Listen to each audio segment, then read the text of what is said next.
Hello and welcome to Mommy Dentist Business Podcast. I'm your host, Dr. Grace Young. Welcome back, everybody. And listeners, thank you for this fantastic community. Without you, we could never be dental fan favorite at like 3 years in a row. And it's all because of our wonderful community and listeners. Today, I am really excited to introduce to you our guest speaker, Dr. Sarah Balaster. She is a board certified periodontist, and a trailblazer in modern dentistry. She was also named as one of the quote 10 dentists to know, end quote, by Becker's Dental Review. Welcome to the show, Dr. Ballister. Oh, thank you so much for having me. I'm just thrilled to be here and thrilled to contribute and be part of this amazing community. Well, we are excited to have you. And for those of our listeners who may not know you very well, can you just give like a really brief description about yourself and how you got to where you are today? Sure. I actually grew up in the film industry. I'm the daughter of a prop master, Cool. born in Manhattan. So grew up surrounded by creativity and Yeah. storytelling. And it Nice. really shaped, the way I see the world, the way I approach teaching and learning and possibility. I did go to school for fine arts, and I stumbled into being a dentist and a periodontist. Had That is some so awesome. experience in had some things. Had some experience in clinical leadership. I'll share. I had the opportunity to lead 45 standalone adult specialty practices, support Okay. 960 hygienists across 400 offices. But now I teach laser dentistry for the IALD Okay. and practice privately in Connecticut. I hope that was brief enough. It's so hard Yeah, to. no, that's great. I love that. I love your intro. That's amazing and what you've done, and I love the arts background, and it's so neat because I don't hear a Manhattan accent. Good. So It takes yeah, a lot of practice. I've actually had opportunities to work in public speaking, and because of the background of film and acting, work with a lot of great coaches and mentors on my journey. amazing, amazing. That's so great. Now, you've been described as a disruptor in modern dentistry. What does that title mean to you, and how are you driving growth and innovation in the dental industry? Disruptor in modern dentistry means a lot to me. I definitely self-describe as that. It's challenging traditional paradigms and the Hmm. way we think about things, Hmm. what the status quo is.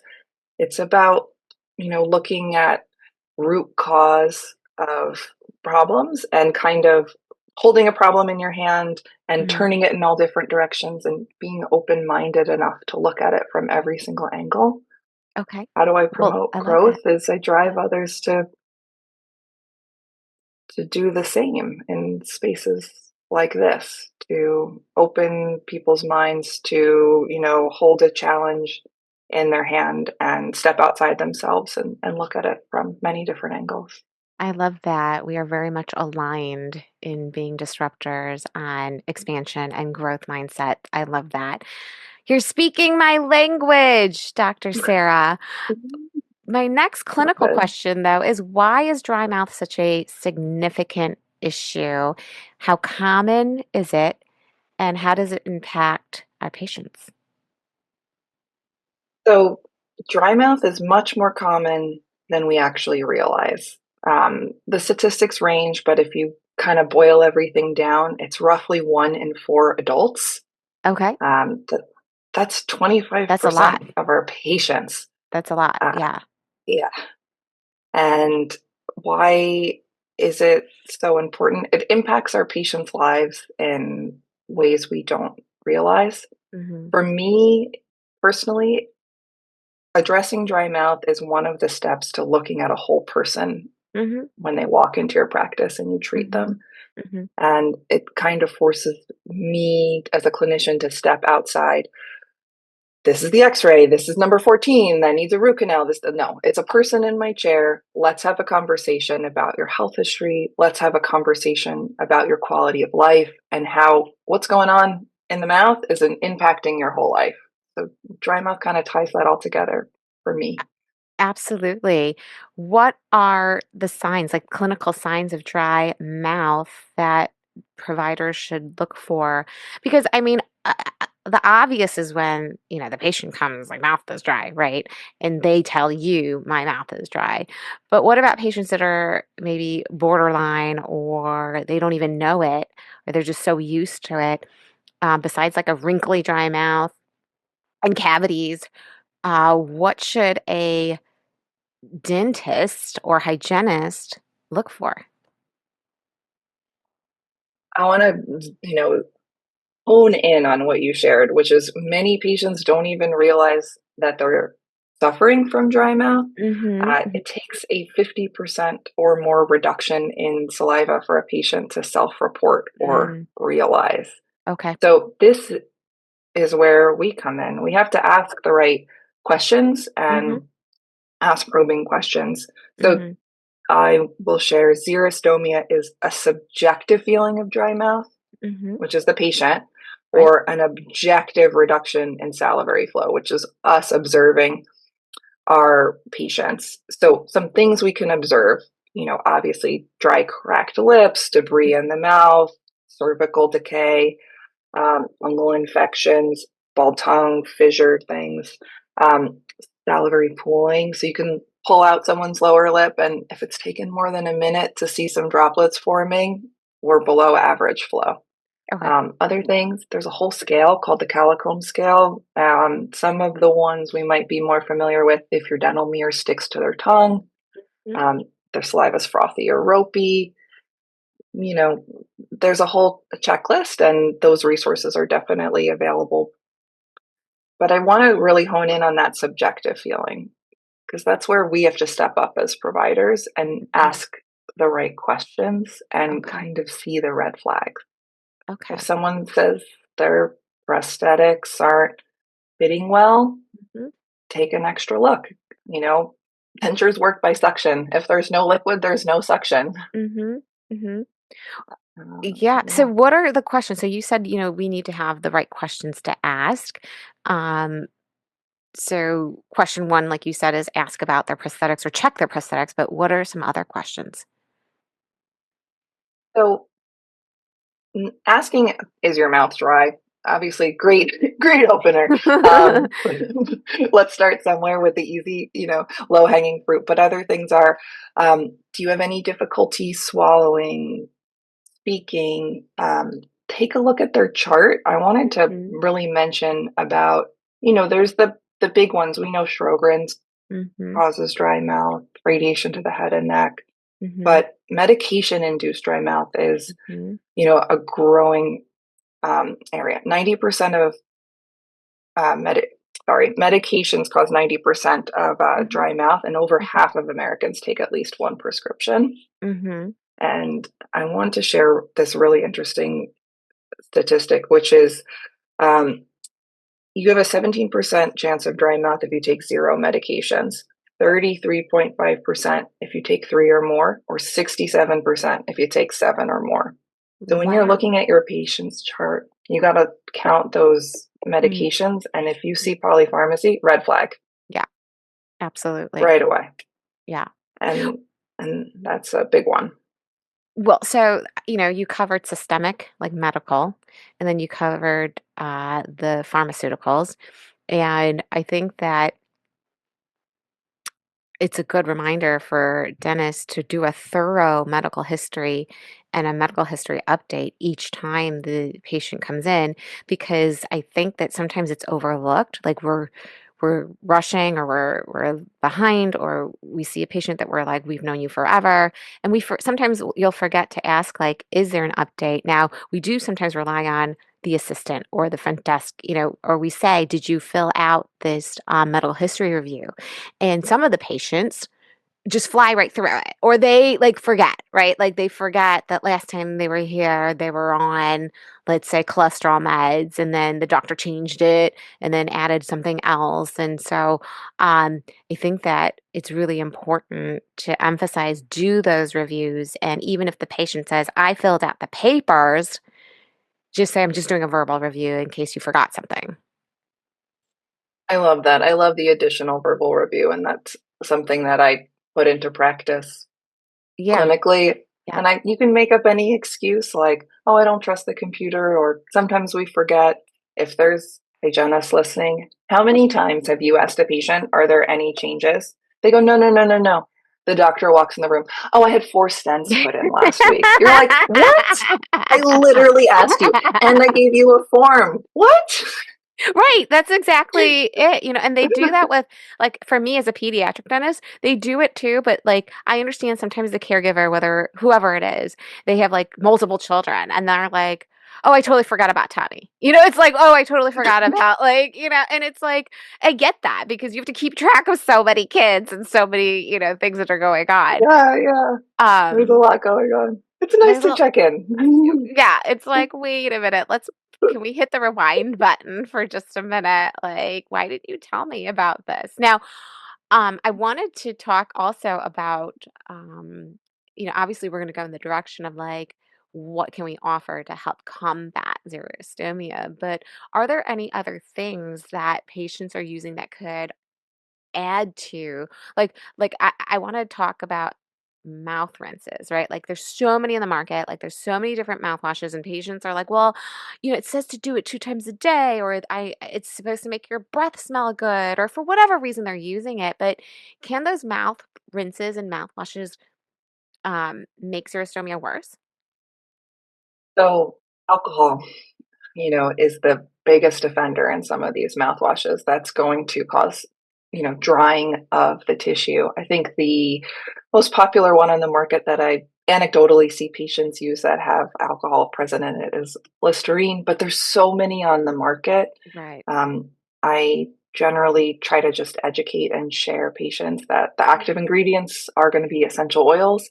Anything with Mhm. alcohol is going to dry it out. And, you want to see if there's fluoride in there, if that's your goals for using your mouthwash.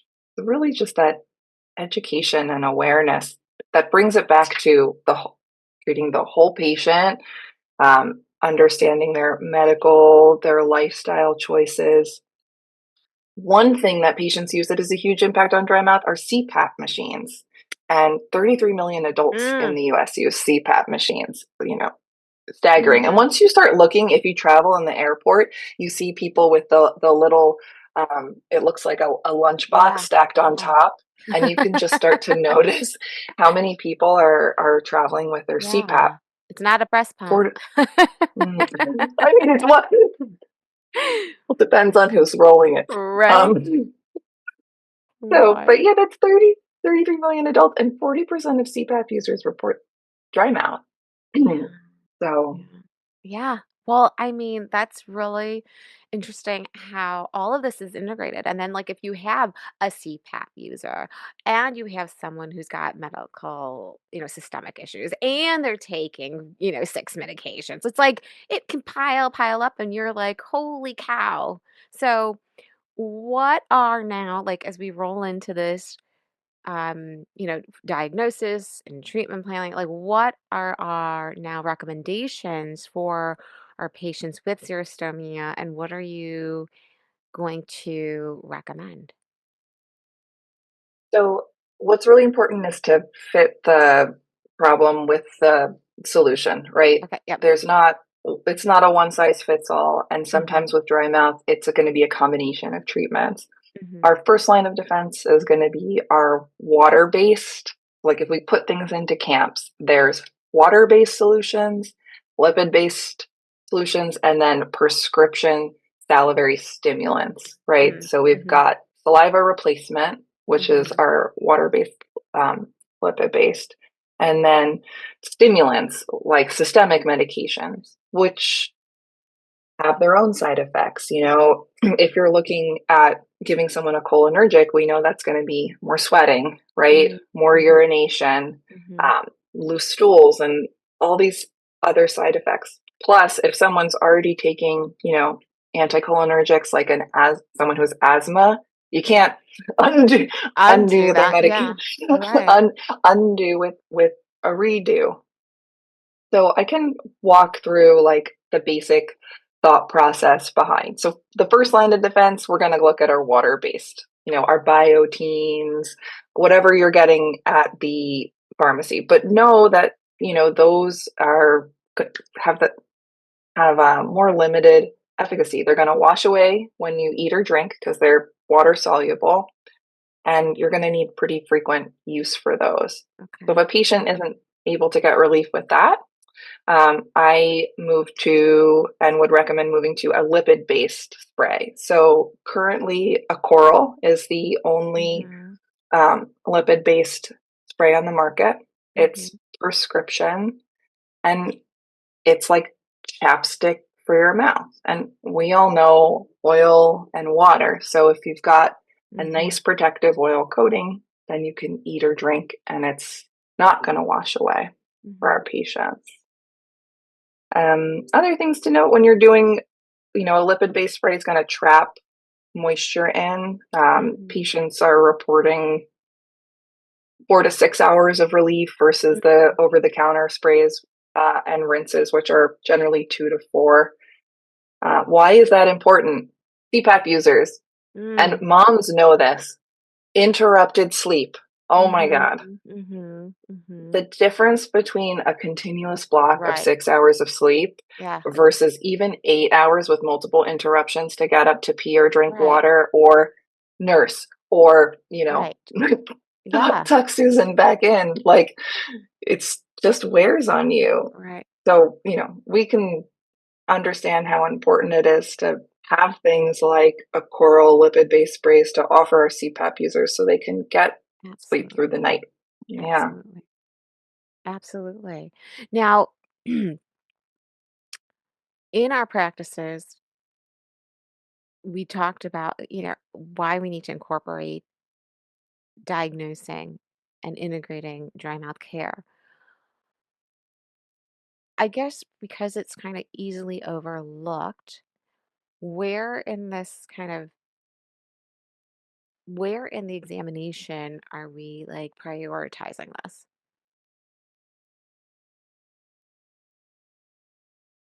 I'm hearing you're asking which step of the workflow of the patient walking through the office is the time to bring this Yeah, up. cause like you're doing the exam, right? And like I could imagine, like you do the medical history review, you do the external oral cancer screening, and then you Mhm. do the whole mouth, right? Like you're doing the tissues evaluation, well, you're perio, so you're like dentists refer to you, but if it's a general dentist who's doing the exam, and really looking at this, like how can we effectively integrate dry mouth care into the practice? And why is this really important for our providers to prioritize this step and not miss it? So great questions. When you're when we're doing our exam and looking, we're going to see the signs of dry mouth. When we're looking over the medical history, when we're reviewing the medical history for the same reason to see, do you have joint replacement? Are you smoking? It's that diagnostician range. The wheels should be turning. Maybe I need to ask this patient about dry mouth or about their oral habits while I'm sitting there doing their exam. And just like I'd recommend fluoride treatment or I'd recommend an electric toothbrush for someone with limited dexterity that's having changes in their dexterity, is when I would have that discussion to recommend dry mouth treatment. Obviously, if the patient comes in with a chief complaint that their prosthetics are uncomfortable, 100%. But it's about, getting your whole team aligned on the same language from start to finish. I love a morning huddle. This could be a morning huddle topic for anyone. Let's talk about dry mouth. Let's talk about how we can integrate it. Mhm. A great way to keep it start to finish is to stock in office. So stocking something like the Coral lipid base spray in office is a great way. You got patient line of sight on it when they sit in the Right. office in the waiting room. It lets the patient know that and signals this doctor does holistic care because they're not just looking at cavities. We're obviously talking about dry mouth and other issues here. So I immediately can feel more comfortable with them. Educating your hygienist to have those conversations if they see changes and leading the way as a provider. I love having it in office because it's so convenient for patients, right? It's like immediate. We, Yeah. we forget how many steps it takes someone to walk in our door. I mean, we have to go there because it's our job, obviously, but there's every moment along the way a patient could have not come. They could have Sure. not picked up the phone to make the appointment. Right. I've had patients who sit in their cars in their parking lot afraid to come in. They could have just turned around, you know? Mhm. Mhm. They walked in the door and they got all the way here. Let's Mhm. make everything easy for them. Absolutely. I love that. And it's true, that you're right. Like there could have been any step of the way where they just didn't show up. But having them in your practice and then providing, the best care possible is absolutely a priority. Now, in recent publications, you were featured on the cover of Implant Practice magazine and then also on Dente magazine, and you highlighted how addressing dry mouth supports value based care. Now, I want to stop right there for a minute so that I want the listeners to know what is value based care? Like, how would you define that? So, value based care is another way of phrasing outcome based healthcare. So, right now, there's this commodification and race to the bottom in dentistry. So many patients come in, they want an implant.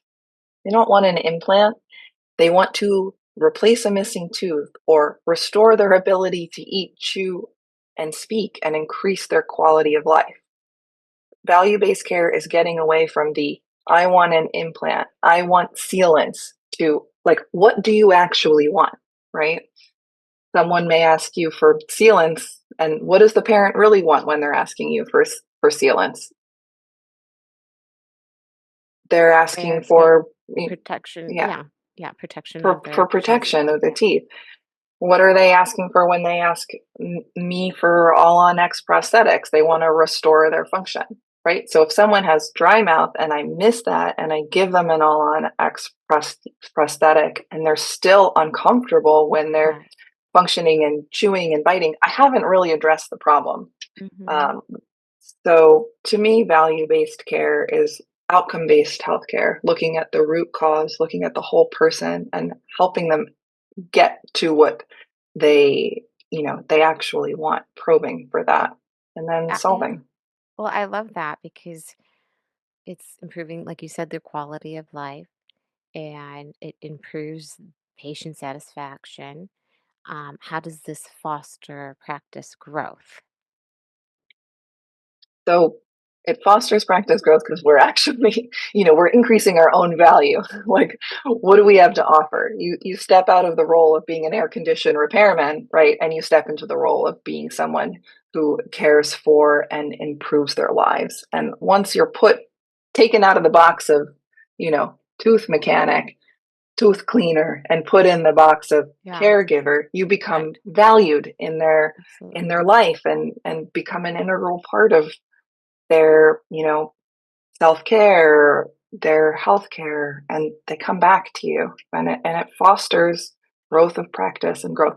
And I'm sorry to put you on the spot, just like saying why do patients come for sealants, but No, yeah, no, no, no. I mean, like all the listeners are following along, and we totally get your analogy and why we're doing what we do. But it's just while you're telling this definition or describing value based care, I'm already deep in thought of like all the things I've done, and I'm like, yeah, all the things I've done from all the the little things to the big things and making them feel the patients feel valued because that connection, that relationship, I mean, this comes into play where I just remember, I mean, I no longer have my own practices anymore, but it goes into the whole like, oh, I'm leaving your practice because you don't take insurance. And 90% of the time, they will come back because they'll have gone to another office where they took their Mhm. insurance, but they didn't feel the care. They didn't feel that warm reception. They didn't feel it was about the feeling. And the parents would come back and say, I will pay your fee for that feeling. And Mhm. so Yep. what I want to tell the audience is you could be technically the best dentist that your dental school ever saw, and you could have the hand skills of a magician. But if you can't make your patient feel the feels, it's not going to Mhm. serve you well. Exactly. I couldn't agree more. We need to make people feel valued so we can be Right. valued. Right. No Exactly. one cares how much you know until they know how much you care. Care. Exactly. And so that when you put a price tag on it, they will pay that price tag because they want to feel that, right? That value. And so, the secret sauce, people ask me like about the fee for service part, and I'm like, it's easy, like for instance, and we're kind of going off topic, but it's like, well, why are you going to pay someone's fee if you, even though it might be slightly higher than the norm, like why go there? Like, why? Because of trust, because of the Mhm. relationship, and because you know you're cared for. Like those things, if you instill those things, people will pay and they'll say, I'll file my own insurance, or I'll say, I'll file it for you, and then the check will come to you, but you're going to pay me up front. Okay, no problem. Right? So that's like the importance of I would say not just the clinical part of value-based care. It's not just the work. It's not just providing, oh, here's a solution. Here's some spray in your mouth. It's not just being like, here, you have this problem, but this is the medication to fix it. It's not just writing Mhm. a prescription on the pad, right? It's No, and it's here. And I have it in like you have a problem, I have a solution. And it's here. And right, I right. did Let my me, research and this is yeah, the best solution yeah, on the market for you. right. This is better than what you can get at CVS. There's a reason that it's here. Well, And there's a here, reason you're here. we test it And out in not the to yeah. office. Yeah, like here, you know what? I'm gonna use like my dad. I gave him a coral, right? And I'm like, here, I've got it. Let's spray it on the like a plastic spoon or something. Put it in your mouth.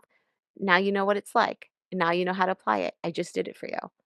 But guess what? You don't have to click on Amazon or go to the drugstore. You can buy it right here and off you go. Easy peasy. Don't even think about it. Let me know Mhm. how it goes. I'll see you in 6 months or 3 months or whatever the recare is. Exactly. And it's also a way of bringing people back when you have something that's unique. Um, something they can't get at the drugstore down the street, something that's Absolutely. there. And you're there. They can't get you Absolutely. anywhere. You're a That's gem. right. That's right. Well, that's why they love you so much, right? And like I say to Yeah. all my doctors that come to our CEO roundtable, hello, I just lectured on grassroots marketing and organic as a reminder, as a refresher. And I'm like, look, like they're not going to say I love my dentist because I've got the perfect margin on crown number 18. They don't know. Like that's not why they're there. Of course, you have to do the work, like you have to do the good Yeah, yeah, work yeah. to the standard of care, but that's not the ultimate reason, right? Like it's part of the A reason. 100%. Yeah. So, on that note, I'd like to ask you my parting question of this episode. What is your number one piece of advice on what you do to find balance? Because I say balance and a lot of times people are like, well, there's no such thing as balance, but close to balance. Like what do you like to do to make yourself well-rounded? So, yes, that is a really tough ask, but I like the caveat. Um, I would share, and I had a mentor and parent give this advice to me, and it really made a huge impact on my life. So value the opportunity to pass it along, which is to focus on being present. When I'm with Absolutely. my daughter, I'm present. It's the only thing that matters. When I'm with my patient, I'm present. They're the only thing that matters. Um, Beyond that, if you want to like really dig into being present and go off the deep end, Be Here Now by Ram Dass is a great book on learning to be present. And he was a professor at Harvard and speaks about his journey through India and everywhere, and growing up in the US and being a faculty, and his whole journey on learning Yeah, to just I love be that. here now. I love that. I love that. And you know what? It's hard to do. It really is. It is. It's really hard to It do. takes So effort. it takes a lot of effort, especially when you're tired. You've done a full day of work. Like, it's funny because now I'm back to work. I'm back to being, now I'm a full circle associate. And I haven't been an associate in what? I don't know, since 2004, 3. Like, and I was just like, oh my gosh, being an associate's so easy. And now, like, I'm filling in for maternity leave, and then they were like, "Could you just stay?" And I'm like, maybe. Okay." But I do love seeing patients, but at the end of the day, you're tired. You see like a whole day of patients, you come home, and then, you've got to do homework and dinner, and it's hard to be present after you are depleted from a day. So, kudos to you. I think that it takes so much effort and discipline. And especially our children, they grow up so fast, and we want to make I memories. know it's too quick, It is. but you can do it. You can All do and it. listeners, you can all do it. Move with Yeah, intention. Just if love you it. see yourself getting overwhelmed or you're super tired, take a pause. What am I doing? Where am I? I'm here. I'm on a podcast. I'm speaking to you, and I'm here with you in this moment right now. Absolutely. Well, thank you for being with us for the Thank you. past 30 some minutes, and speakers and listeners, we all want to like put everyone together. So whenever we have a podcast guest, we like to share with our listeners how to reach out to them if you're open to it. So if you have like a website or Instagram, like, what is the best way for anyone who's listening if they would like to ask you questions? Great. Instagram, I'm Dr. Sarah Balaster, and my webpage is www.sarahbalaster.com. It's SarahBalaster, and it's been a joy. Perfect. Well, thank you so much for being present with me and for all the tips and tricks, and all of our listeners. I know that you're all busy, but give us a 5-star review when you get the chance if you enjoyed this podcast. This podcast is eligible for CE. If you are an official member, it is free. You just log into the portal and take like the 5-question quiz. It won't take you very long. If you are not an official member and you would like CE for this podcast, you can pay for it a la carte. So reach out to Alice, ALICE, at mommydibs.com, mommydibs.com, and she can help you and get that arranged. Thank you again, Sarah, and we will see you soon.